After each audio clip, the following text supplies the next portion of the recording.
வணக்கம், நான் உங்கள் யஷ்வந்த் குமார். இன்னைக்கு நம்ம சேனலில் பொட்டேட்டோ மசாலா செய்கிறது எப்படின்னு பார்க்க போகிறோம்.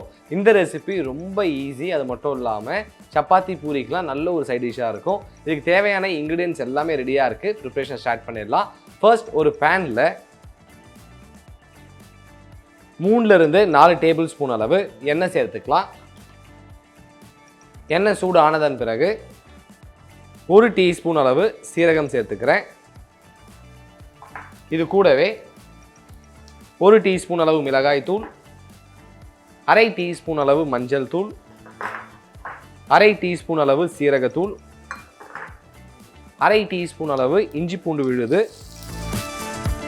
மற்றும் ஒரு 4 to 5 உருளைக்கிழங்கை நல்லா வேக வைத்து தோல் எடுத்து சேர்த்துக்கலாம். ஒரு முறை நல்லா கிளறி விட்டுக்கோங்க. அடுத்து ஒரு 4 to 5 minutes இது நல்லா குக் ஆகட்டும்.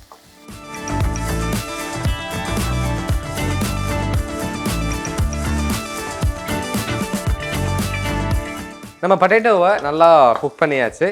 இந்த நேரத்தில் இது கூட ஒரு 300 to 400 ml அளவு தண்ணி சேர்த்துக்கிறேன்.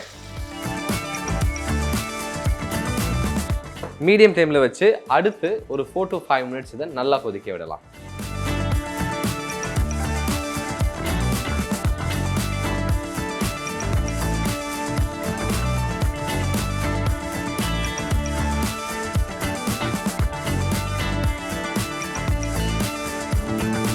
நம்ம பொட்டேட்டோ மசாலா நல்லா கொதிச்சிருச்சு. இந்த நேரத்தில் 1/2 டீஸ்பூன் அளவு கரம் மசாலா, இது கூடவே 1 டேபிள் ஸ்பூன் அளவு கசூரி மேத்தி மற்றும்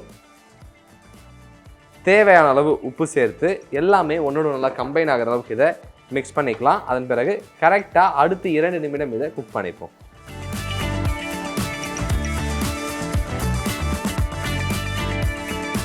இப்போது நம்ம பொட்டேட்டோ மசாலா ரெடி ஆகிடுச்சு. ஸ்டவ் ஆஃப் பண்ணிடுறேன். இதை எடுத்து அழகாக ஒரு பவுலில் போர்ஷன் பண்ணிக்கலாம்.